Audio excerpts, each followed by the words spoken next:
তো হে ভিউয়ার্স, কেমন আছেন সবাই? আশা করব সবাই ভালো আছেন। তো আজকে আমরা এক্সপ্লেন করছি দ্য অ্যানিমেল কিংডম মুভিটা। আর এই মুভিটা বানানো হয়েছে খুবই সুন্দর একটা গল্প নিয়ে। তো এই জন্য আমি বলবো ভিডিওটা শেষ পর্যন্ত দেখার জন্য, আর নয়তোবা অনেক কিছুই মিস করে ফেলবেন।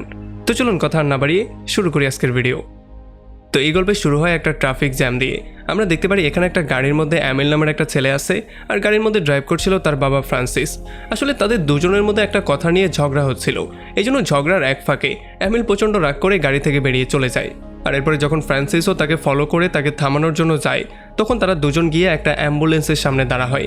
তারা দেখতে পারে অ্যাম্বুলেন্সটা কাঁপাকাঁপি করছে, আর অ্যাম্বুলেন্সের মধ্যে কেউ একজন চিৎকার করছে। এই জন্য এটা দেখার পরে ফ্রান্সিস দ্রুত দৌড়ে এসে অ্যামিলকে নিয়ে একটা গাড়ির পেছনে লুকিয়ে পড়ে। আর একটু পরেই আমরা দেখতে পারি এই অ্যাম্বুলেন্সের দরজাটাকে ভেঙে এমন একটা মানুষ বাইরে বেরিয়ে আসে, যে কিনা অর্ধেক ছিল মানুষ আর অর্ধেক ছিল পুরোপুরি পাখির মতো। যদিও এখানে ডক্টররা এই অদ্ভুত লোকটাকে ধরার ট্রাই করছিল, তবে কোনোভাবেই কোনো লাভ হচ্ছিল না, কারণ সে তাদের সবাইকে পিটিয়ে এখান থেকে কোনো রকমে পালিয়ে চলে যায়।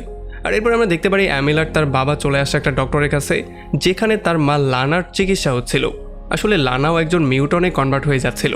আর তখন আমরা জানতে পারি যে এই শহরের মধ্যে কিছুদিন যাবৎ কিছু মানুষ ধীরে ধীরে মিউটন হয়ে যাচ্ছে, আর যতই মিউটন হওয়ার সংখ্যা বাড়ছে ততই মানুষজন আক্রমণাত্মক হয়ে যাচ্ছে।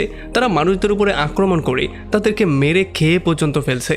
আর অন্যদিকে সরকার প্ল্যানিং করছিল তাদের সবাইকে ধরে একটা জায়গায় বন্দি করে রাখতে, যাতে করে তাদের উপরে বিভিন্ন এক্সপেরিমেন্ট করে তারা এমন একটা মেডিসিন বানাতে পারে যেটার মাধ্যমে এই মিউটনদের ঠিক করা যেতে পারে। তবে সাধারণ যেই জনগণ ছিল তারা সবসময় মিউটনদের প্রচণ্ড ভয় পেত, আর তাদের থেকে দূরে থাকারই ট্রাই করতো। এমিলও সবসময় মিউটনদের থেকে দূরেই থাকার ট্রাই করতো, কারণ সে সবসময় তাদেরকে ভয় পেত। তবে তার বাবা ফ্রান্সিস তাকে বারবার করেই বুঝিয়ে বলতো যে তোমার মা এখনও মিউটনে কনভার্ট হয়নি, সে এখনও আমাদের ফ্যামিলির একজন মেম্বার। তো এরপরে রাতের বেলায় আমরা দেখতে পারি একটা ভয়ঙ্কর তুফান শুরু হয়ে যায়। আর যেহেতু এখানে বিজলি চমকাচ্ছিল, এই জন্য তাদের ঘরের বিদ্যুৎ চলে যায়। আর এই বিজলি চমকানোর শব্দের জন্য এমিলেরও ঘুমটা ভেঙে যায়। আর যখন সে বাইরে তাকানোর ট্রাই করে, তখন সে প্রচণ্ড ভয় পেয়ে যায়। সে দেখতে পারে একটা মিউটন তাদের ঘরের দিকে তাকিয়ে আছে। আর তখন এখানে আবারও কারেন্ট চলে আসে, তবে ততক্ষণে এই মিউটন এখান থেকে কোথায় যেন গায়েব হয়ে গেছে। তো এরপরে পরদিন সকালবেলা তারা হঠাৎই একটা ইমার্জেন্সি কল পেয়ে যায়, এই জন্য তারা দ্রুত একটা জায়গায় চলে আসে। তবে এখানে গিয়ে তারা জানতে পারে যে কালকে এই ভয়ঙ্কর তুফানের জন্য একটা মিউটনে ভরা অ্যাম্বুলেন্স হঠাৎই একটা পুকুরের মধ্যে পড়ে গিয়েছিল। আর এইটা যখন তারা শুনতে পারে, তখন তারা প্রচণ্ড ঘাবড়ে যায়, আর ফ্রান্সিস প্রচণ্ড ভয় পেয়ে যায়। সে দৌড়ে চলে আসে সেই পুকুরটার কাছে। আর যখন সে দেখতে পারে একটা মিউটনের ডেড বডি ভাসছে, তখন সে প্রচণ্ড ঘাবড়ে গিয়ে দৌড়ে সেই মিউটনের কাছে যাওয়ার ট্রাই করে। তবে তখন পুলিশ তাকে আটকে দেয়। আর জুলিয়া নামের একটা পুলিশ অফিসার তাকে এটা বলে যে আসলে যখন অ্যাম্বুলেন্সটা অ্যাক্সিডেন্ট করেছিল, তখন কিছু মিউটন অ্যাম্বুলেন্সটা ভেঙে এখান থেকে জঙ্গলের মধ্যে পালিয়ে গিয়েছিল। আর সেখানে তোমার ওয়াইফ লানাও ছিল, মানে সে মারা যায়নি, সে জঙ্গলের মধ্যে পালিয়ে গেছে। তো এরপরে পরদিন সকালবেলা অ্যামিলের স্কুলের টাগ অফ ওয়ারের একটা গেম খেলা হয়। এখানে তার যে টিম মেম্বাররা ছিল তারা খুব দ্রুতই মাটিতে পড়ে যায়, তবে অ্যামিল একাই রশিটাকে টেনে ধরে রাখে। আর এই শক্তিটাকে ইউজ করে পরবর্তীতে তারা ম্যাচটাকে উইন করে ফেলে।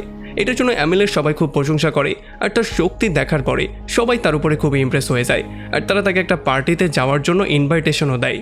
তবে অ্যামিল আসলে এগুলোতে খুব একটা মনোযোগী ছিল না। সে শুধুমাত্র চিন্তা করছিল তার হাত নিয়ে, যে তার হাতে কি এমন চলে আসলো যে সে একাই এতগুলো মানুষের সাথে রশিটাকে টেনে ধরতে পারলো। এই জন্য সে দৌড়ে চলে আসে তার বাসায়।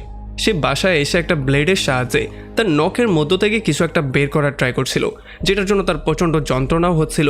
তবে ফাইনালি সে অনেক কষ্টের পরে তার নখের মধ্য থেকে কিছু একটা বের করে ফেলে। এগুলো দেখার পরে আমরা ক্লিয়ারলি বুঝতে পারি যে আসলে সেও আস্তে আস্তে করে মিউটনে কনভার্ট হয়ে যাচ্ছে। আর এরপরে যখন সে তার টি শার্টটা খুলে ভালো করে নিজেকে চেক করে, তখন সে দেখতে পারে তার পিঠের আকারটাও পুরোপুরি চেঞ্জ হয়ে যাচ্ছে। এটা দেখার পরে সে প্রচণ্ড ভয় পেয়ে যায়, আর সে প্রচণ্ড ঘাবড়ে যায়, কারণ এমনিতেই সে মিউটনদেরকে ভয় পেত, কিন্তু এখন সে মিউটন নিজেই হয়ে যাচ্ছে। আর তখন এদিকে আমরা দেখতে পারি যখন ফ্রান্সিস একটা সুপার মার্কেটে ছিল, তখন তার দেখা হয় সেই পুলিশ অফিসার জুলিয়ার সাথে। আর যখন তারা কথাবার্তা বলা শুরু করে, তখনই তারা একটা চিৎকারের শব্দ শুনতে পারে। আসলে এখানে একটা কাস্টমার একটা মিউটনকে দেখতে পেয়েছিল।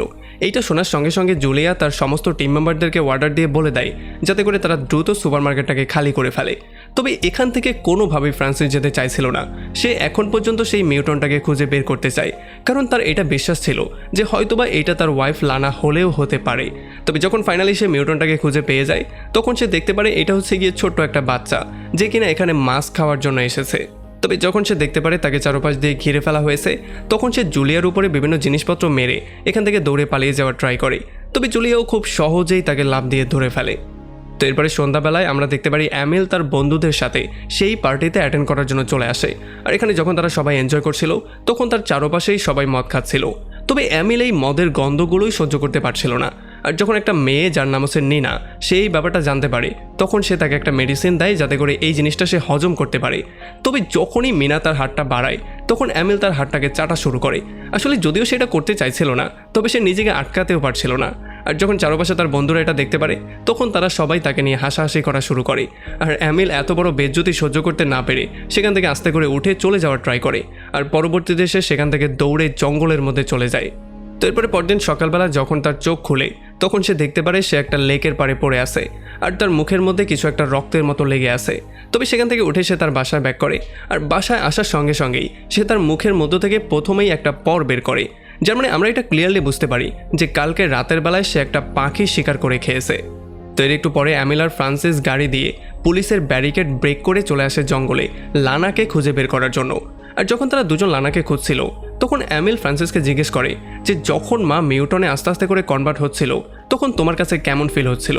তখন সে বলে যে আমার কাছে তো তেমন কোনো ফিল হচ্ছিল না, কারণ আমি এখনও তাকে আমার ওয়াইফ মনে করি আর হয়তোবা সে একটু বদলে গিয়েছে, তবে এতে করে আমার কিছু যায় আসে না। তো এরপর যখন রাত হয়ে যায় তখন তারা তার মাকে খোঁজার জন্য গাড়ির ইউজ করা শুরু করে। তবে কোনোভাবেই তারা তার মাকে পাচ্ছিল না। তারা গাড়ির মধ্যে তার মায়ের পছন্দের গানটাও প্লে করে দিয়েছিল। তবে একটা পর্যায়ে তারা ক্লান্ত হয়ে গাড়ির মধ্যেই শুয়ে পড়ে। তবে যখন সকালবেলা অ্যামিল চোখ খোলে তখন সে দেখতে পারে তার নখ দিয়ে কিছু একটা বেরোচ্ছে, তার আঙ্গুলগুলো পুরোপুরি পরিবর্তন হয়ে যাচ্ছে।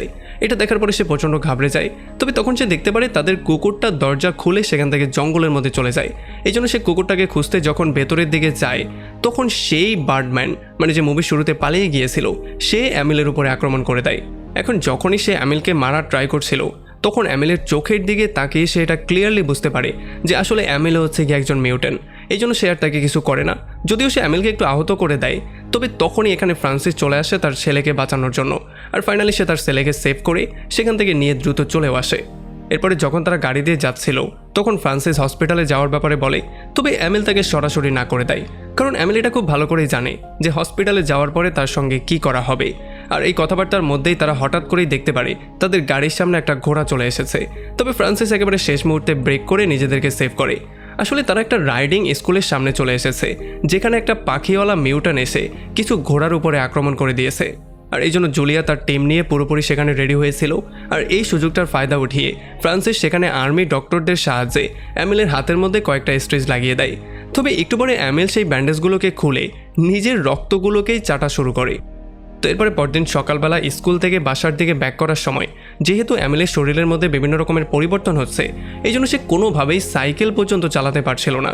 আর যখন নিনা এই ব্যাপারটা দেখতে পারে তখন সে তাকে অনেক রকম করে সাহায্য করে, এমনকি সে তাকে তার বাসায়ও নিয়ে যায় যাতে করে সে তার সাথে একটু সময় স্পেন্ড করে তার মনটাকে একটু ভালো করতে পারে, কারণ সেটা খুব ভালো করেই জানতো যে তার মায়ের সাথে কি হয়েছিল। আর নিনার বাসা থেকে বেরিয়ে যখন অ্যামিল তার বাসায় চলে আসে তখন সে একটা লেকের মধ্যে নামে মাছ শিকার করার জন্য, আর সে তার হাত দিয়েই একটা মাছ শিকার করে ফেলে। আর এরপরে অ্যামিল জঙ্গলের মধ্যে গিয়ে সেই বার্ডম্যানকে খুঁজে বের করার ট্রাই করে যে একটু আগে তাদের উপরে আক্রমণ করেছিল। এখন যখনই সে সেই বার্ডম্যানকে পেয়ে যায় তখন সে তাকে সেই মাছটা খাওয়ার জন্য দিয়ে দেয়।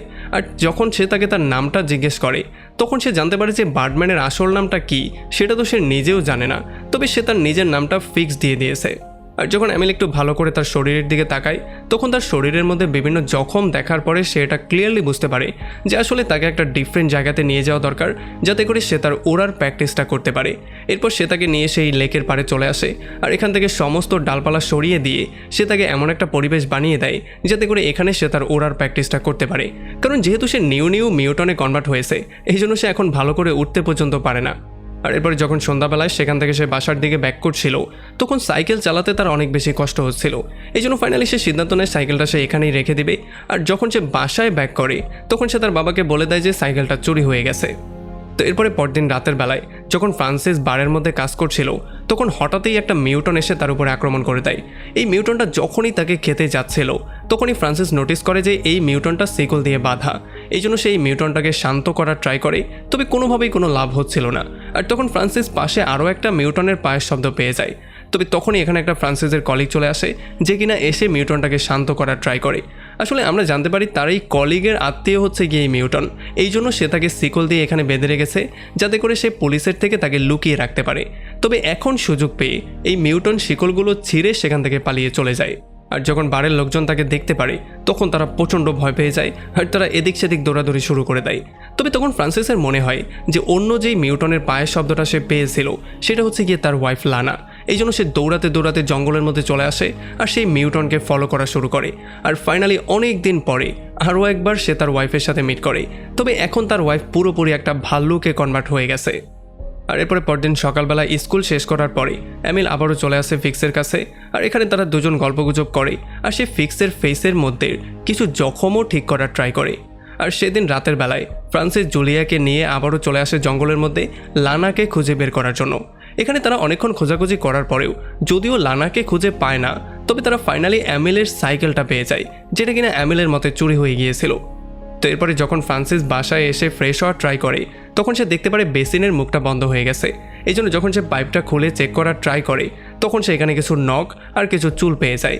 এগুলো পাওয়ার পরে সে এটা ক্লিয়ারলি বুঝতে পারে যে আসলে এখানে কোনো প্রবলেম তো অবশ্যই হয়েছে আর এটা এমিলের সাথেই হয়েছে।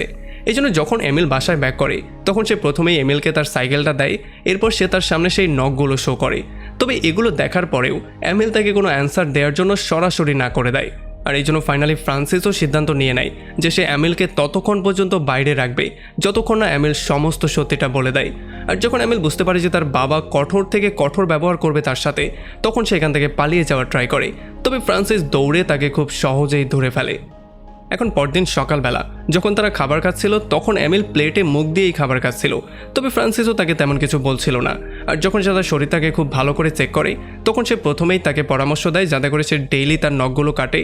আর সে তাকে তার মায়ের কিছু ওষুধও দিয়ে দেয় যেগুলো সে ক্লাসের সময় ইউজ করে একটু শান্ত থাকতে পারবে। আর তাছাড়া স্কুলে যাওয়ার সময় সে তার কানের মধ্যে তুলা ভরে যাওয়ার জন্য বলে যাতে করে দূরের শব্দগুলো সে যে শুনতে পারে সেগুলো সে একটু কম শুনতে পারে। তো এরপরে স্কুলে যাওয়ার পথে এমিল আবারও চলে যায় ফিক্সের সাথে মিট করতে। তবে এইবার গিয়ে সে দেখতে পারে যে ফিক্স তার বলার ক্ষমতা হারিয়ে ফেলেছে। এখন সে শুধুমাত্র পাখির মতো কিচিরমিচিরি করতে পারে। আর তার বন্ধুর এমন অবস্থা দেখার পরে এমিলের মনটা প্রচণ্ড খারাপ হয়ে যায় আর সে ফিক্সকে এখানে জড়িয়ে ধরে। আর এরপরে ফিক্স তাকে উড়েও দেখায়, কারণ এতদিন প্র্যাকটিস করে সে উঠতে ফাইনালি পেরে গিয়েছে। এখন ফিক্সের সাথে মিট করার পরে এমিল দৌড়ে চলে আসে সেই মেলার মধ্যে যেখানে ফ্রান্সিসও কাজ করছিল। তবে যখনই ফ্রান্সিস এখানে এমিলকে দেখতে পারে তখন তাদের দুজনের মধ্যে আর্গুমেন্ট শুরু হয়ে যায়, কারণ ফ্রান্সিস তাকে সবার থেকে লুকিয়ে থাকার জন্য বলেছিল। তবে এমিল কোনোভাবে এমনটা করতে চাইছিল না। এই জন্য তাদের মধ্যে তর্কাতর্কিটা খুব শীঘ্রই হাতাহাতিতে কনভার্ট হয়ে যায়। আর যখন ফ্রান্সিস তাকে মারছিল তখন এমিল তার বাবার সেনার মধ্যে একটা কামড়ও দিয়ে দেয়। এখন প্রচণ্ড রাগ নিয়ে যখন সে সেখান থেকে বেরিয়ে চলে যাচ্ছিল তখন ফাইনালি তার দেখা হয়ে যায় নিনার সঙ্গে। আর যখন নিনা বুঝতে পারে তার মনটা খারাপ তখন সে ফাইনালি তাকে অফার করে তার সঙ্গে খেতে একটু হাঁটতে যাওয়ার জন্য। আর যখনই ফাইনালি তারা খেতে চলে আসে তখন তারা খুবই ক্লোজ হয়ে যায় আর তারা এক অন্যকে কিস করা শুরু করে। আর যখনই তারা অ্যাকশনে যাওয়ার ট্রাই করছিল তখন এমিল তার শার্টটা খোলার পরেই নিনা বুঝতে পারে যে তার শরীরটা আস্তে আস্তে করে চেঞ্জ হয়ে যাচ্ছে। এখন এই ব্যাপারগুলো দেখার পরেও নিনা তেমন একটা ঘাবড়ায় না, কারণ তার মতে সে এই ব্যাপারগুলো আগে থেকেই খুব ভালো করে জানতো। আর এরপরে ফাইনাল কাজ শেষ করে যখন এমিল ওয়াশরুমে যায় একটু ফ্রেশ হওয়ার জন্য তখন এখানে একটা ছেলে আসে আর সে এমিলকে ব্ল্যাকমেল করা শুরু করে। সে বলে যে সে নিনার সঙ্গে এমিলকে ক্ষেতের মধ্যে দেখতে পেয়েছিল আর তারা সেখানে কি করেছে সেইটাও সে দেখতে পেয়েছে। এরপর সে একটা স্পেশাল ডিভাইস পকেট থেকে বের করে একটা স্পেশাল আওয়াজ বের করা শুরু করে। আসলে এই আওয়াজটা ছিল এমন একটা ফ্রিকোয়েন্সির যেটা শুধুমাত্র জীবজন্তুরাই শুনতে পারে। আর এই আওয়াজটা এমিলকে প্রচণ্ড ডিস্টার্ব করছিল। এই জন্য সেই ছেলেটার মুখের মধ্যে একটা পাঞ্চ করে সেখান থেকে বেরিয়ে চলে যায়। তবে এই পাঞ্চের জন্য সেই ছেলেটার মুখের মধ্যে একটা বিশাল বড় দাগ হয়ে যায়। এই জন্য প্রচণ্ড রাগ করে সে গিয়ে মেলার সবাইকে বলে দেয় যে আসলে এমিল হচ্ছে কি একজন মিউটন আর সে আমাদের চারপাশেই ঘুরছে। আর এটা শোনার পরে এখানে সবাই প্রচণ্ড রাগ করে ফেলে আর তারা যার যার অস্ত্র নিয়ে বেরিয়ে পড়ে এমিলকে খুঁজে বের করার জন্য। আমরা দেখতে পারি এমিল প্রচণ্ড ভয় পেয়ে জঙ্গলের মধ্যে লুকিয়েছিল। তবে যখনই সেই লোকগুলো তাকে খুঁজে বের করার ট্রাই করছিল তখনই এমিলের সামনে একটা কুকুর চলে আসে। আর যখন এমিল কুকুরটাকে ভাগানোর ট্রাই করে তখন সেই লোকগুলো এই শব্দটা শুনে ফেলে। এই জন্য তারা সেই কুকুরের দিকে গুলি করা শুরু করে দেয়। আর যখনই তারা এমিলের দিকে গুলি করার ট্রাই করছিল তখনই এখানে ফিক্স চলে আসে যে কিনা তার পায়ের মাধ্যমে একটা লোককে ধরে তার ঘাড় মোটকে তাকে সেখানেই মেরে ফেলে। আর এরপর সে এমিলকে রাস্তা দেখিয়ে দেখিয়ে সেই জঙ্গলের দিকে নিয়ে আসা শুরু করে। তবে তখন পুলিশের একটা গাড়িও এমিলকে ফলো করা শুরু করে। আর এই পুলিশের গাড়িটা থেকে বাঁচার জন্য এমিল ফাইনালি সিদ্ধান্ত নেয় সে সেই লেকটাকে পার করে ফেলবে। তবে তখন পুলিশ দেখতে পারে যে আকাশে পাখির মতো একটা মিউটন উঠছে। এই জন্য তারা মিউটনের উপরে গুলি করে দেয়। আর এই জন্য ফিক্সও সেখান থেকে সোজা মাটিতে গিয়ে পড়ে। এখন তার বন্ধুর এমন অবস্থা দেখার পরে এমিল দৌড়ে চলে যায় ফিক্সের কাছে, তবে সে ফিক্সের কোনো সাহায্যই করতে পারে না।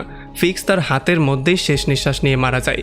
এরপরে এমিল সেখান থেকে কোথায় যেন গায়েব হয়ে যায়। আর একটু পরে যখন এখানে সমস্ত লোকজন আর ফ্রান্সিস আসে, তখন তারা ফিক্সের ডেড বডিটা তো পেয়ে যায়, তবে তারা চারপাশে কোথাও এমিলকে পায় না।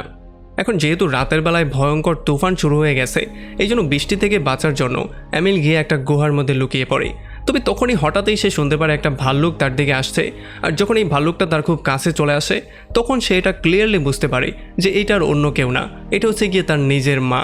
আর তার মাও খুব মায়া নিয়ে তার মাথাটা তার মাথার সঙ্গে লাগায়। আর এরপরে ফাইনালি তাকে বলে তার পেছন পেছন আসার জন্য। আর ফাইনালি অনেকক্ষণ হাঁটার পরে তারা এমন একটা জায়গায় চলে আসে যেখানে অনেক অনেক মিউটন একসাথে বাস করে। তবে তখনই এখানে একটা ফ্লায়ার গান উড়ে আসে, যার মানে এইটা ক্লিয়ার যে আর্মিরা মিউটনদের এই লোকেশনটা পেয়ে গেছে।